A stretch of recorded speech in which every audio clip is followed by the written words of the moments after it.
UCLG for Africa convenes its special conference, at which conference it was resolved that we should put up a candidate for the presidency of the organization. Was based on? Well, the campaign has been premised on a number of steps. The first is about consolidating the work of the regions. The organization has various regions throughout the world, and these regions have different capacity and operate at different levels, so it's about ensuring that we consolidate the work of the regions. The second is about ensuring that we become more effective in representing local government in global bodies and ensuring that the voice of local government is heard in the global discourse around development.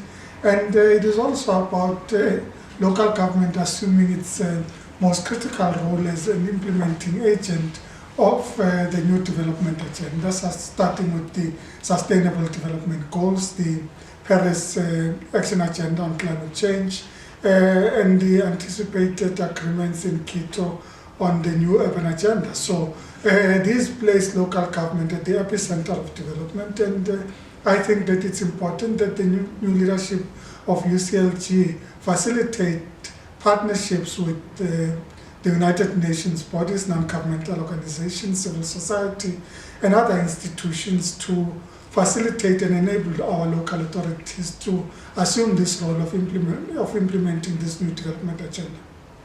Well, in my view, the critical focus is about the implementation of the new development agenda and local government assuming that role, but also a particular focus in the global south. Our regions such as Africa, Latin America, and those sort of regions have to assume this critical role, considering that they face the biggest brunt in terms of the development challenge, but also because it is in these regions where we're experiencing the highest levels of urbanization and urban decay. So if you are to talk about a new urban agenda, it has to place the global south at the forefront of that new global agenda. The city of Johannesburg has always been active in SALGA and initiated a number of programs.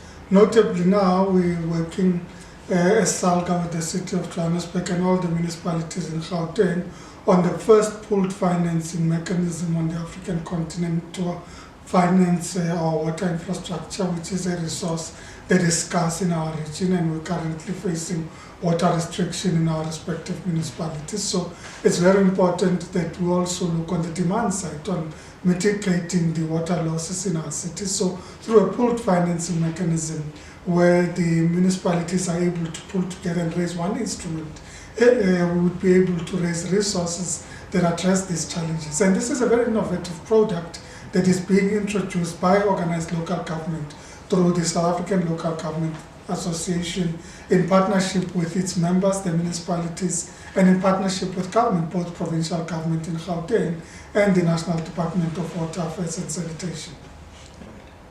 Well, firstly, I think it is important that we acknowledge the work that was done by Thabo Manyoni, who was sworn in as a member of parliament and therefore had to resign as the chairperson of SALGA, on which basis the National Executive Committee asked me to step in to his shoes, certainly big shoes, but I'm sure I try and ensure that they are comfortable shoes.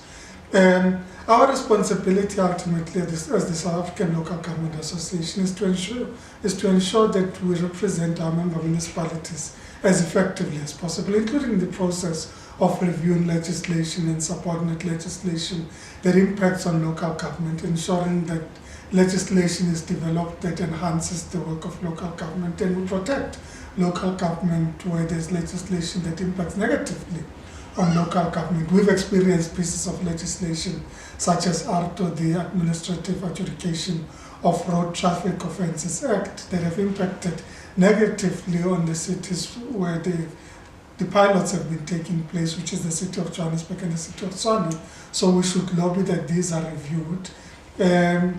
We also have to ensure that we are effective in providing support to our member municipalities. We're an organization and an association of members, so we have to service the interest of our members, and all the members have to feel that they are adequately serviced by the organization, and that we also build the capacity of our members through the academy that we're setting up at SALCA to ensure that appropriate skills and capacity is built in our municipalities. Okay, thank you. So I'm just wondering if there's anything else that you would like to add for the insert on the CLGA. I think we covered everything.